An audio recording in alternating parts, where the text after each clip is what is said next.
Hey guys, I came on here to make this quick video because just so much is just on my heart and in my mind, and I just want to make a video for those people that have been getting hated on, and people just have seen you at your very, very lowest. You know what I'm saying? And while at your lowest, they tried to kick your back in.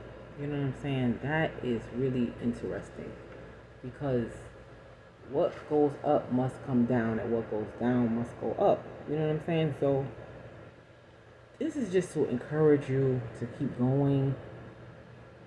This is to encourage you to ignore losers because only losers kick people's back in. This is to just encourage you to keep your mind on God, keep your mind on Christ, keep your mind on heavenly things, like they said. Keep grinding, keep your nose to the grind. Um, I know there's going to be people on here that say, I don't believe in Christ. I don't believe in Christ. Okay, but this is what I believe in. Whatever you believe in, do you, bro?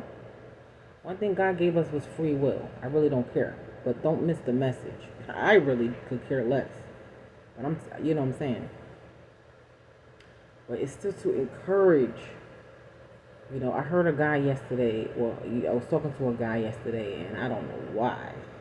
He chose to tell me his whole life story of how he was, I'm not going to tell all his business, but he said he came from a third world country. At 19 years or 18 or 17 years old, he got an opportunity to leave his whole family to go to college. And he didn't want to leave. Of course he was scared. He's only 17 years old. Was it a high school? No, I think it was college. To go to college. Yeah, because he wasn't 15. So he used to go to college. But he had to go to college in a completely different country and leave his family and everybody behind. He said the country only gave this opportunity to 300 people a year. 300 people a year would be picked to go to a whole different country to go to college. They was going to pay for your tuition. They would listen to the message here. They was going to pay for his tuition, pay for his housing, but of course nothing else. So when he went to school, he got a job also. He would go to school full time, do good grades, and go to work. But he was away from all his friends, his family, his parents, and everything. And he was only about 17 years old. He said he got a job at like a 7-Eleven, you know what I'm saying? He had to learn a whole nother language also. I might as well tell his business. He said he was from Afghanistan, and he had to go all the way to Russia. Hear me when I'm talking to you. Russia to go to college. So he had to learn Russian to be able to function in a whole nother country at 17 years old. Forget about the trauma of leaving your parents and everything. And his family didn't even have money to really give him spending money. So he got a job too. And worked so well at the job. Nobody told him to go get a job. He said he went up the street and asked the people, do you need help? Do you need help? And they was like, yeah. He worked so well at that 7-Eleven, stocking stuff and doing stuff and working with the customers, that he said a man came in one day and said, how much longer do you have in college? Now, this is a true story.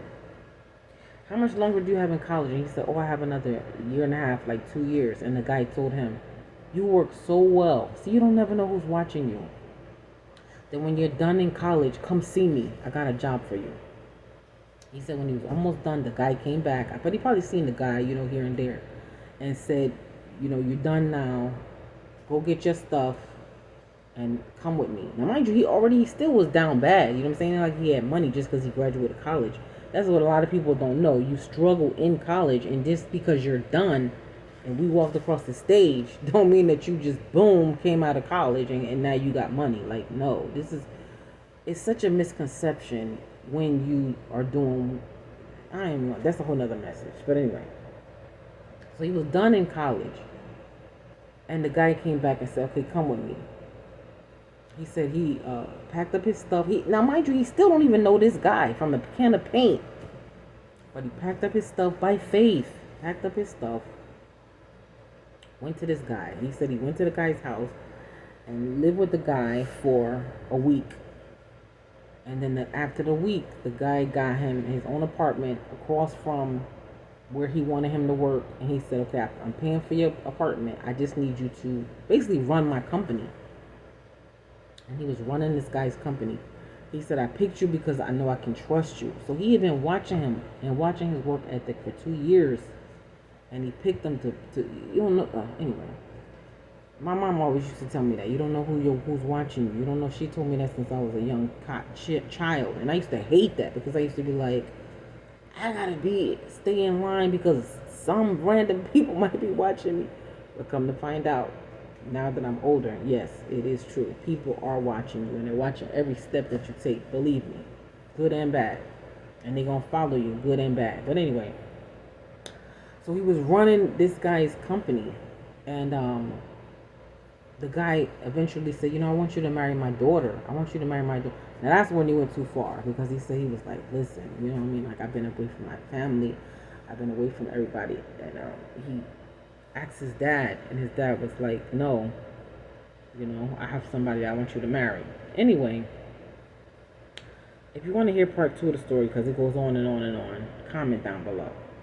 But what I'm saying is, it's not where you start; it's where you finish. So when people see you. Oh, and this is another piece of the story. When he hired the guy, he asked the young guy, "How much do you want to make?" He was like, "I don't even know what to ask for." And he said, "Pick your number. I'm gonna give you that." Girl, it was a good story, and it was a true story. This guy was telling me of his own life. But anyway, what was I gonna say? So it's not where you start; it's where you finish. So when people see you down, when people see you down bad, they kicking your back in, they probably got their comments. Uh, who cares? Who cares? If you know in your heart where you're going, if you know in your heart what your goals are, if you know what you're working towards, one of the the, the superpowers, if you will, that you have to have is that you have to be able to ignore all the haters. You gotta be able to ignore all the people. You gotta be able to not tell people all your dreams and your what you're working on. Now he told me this whole big story. We talked for almost an hour. One thing he didn't say is, "Oh, I told all these people his." He didn't tell all these people his plans. And then the second part of the story is even more powerful than the first part of the story. But anyway, whatever you're working on, just keep working on it. The haters are gonna hate. Hate is a big business. You know, Go watch the Marlon Wayans video of his life and his family and his legacy. It was so good. But yeah, hating is a big business, bro. You have to learn how to not care what people are talking about. Because, another thing, I had a friend long time ago told me, because I was upset about something that somebody had said about me. And he said, look at the source. Look at the source of the person that you're saying said that to you. And I had never thought about that. Look at the source. Is this person that's kicking your back in, are they even where you're trying to go? 9 times out of 10, they're not. Have they accomplished what it is that you're accomplishing and what you're trying to accomplish? 10 times out of 10, not. So look at the source. Because 9 times out of 10, a person who has already accomplished what you're trying to accomplish, they're going to encourage you. They're going to lift you up. They're going to pick you up. It's the person that have not accomplished a lot of those things that's going to try to kick your back in. Because they don't want you to go where they have never even been. They don't want you to get up. They don't want you to make them feel bad. That's nothing about these narcissists. Narcissists, when you accomplish something in your life, they take that as a personal dig. They take that as a personal threat. They take that as a personal, like, you attack. When you're doing well, it's an attack on them. So they got to drag you down. They got to be the crabs in the barrel. They got to get you to try to turn about face and give up on your dreams. That's their job. That's their job. The Marlon Wayans thing, well, you gotta go watch the interview for yourself, but that's something that he said in the interview. Hating is a big job. Hating is a big business, honey. That's all I'm gonna say. If you guys like my I Believe in Miracles cloth here, it's actually a cloth, it's actually a book, it's actually a shirt, and I really love it. And I got it from, I could put the link, but I got it from somebody. They make them and they send them out. Um, so, but y'all have a good night. All right, bye bye.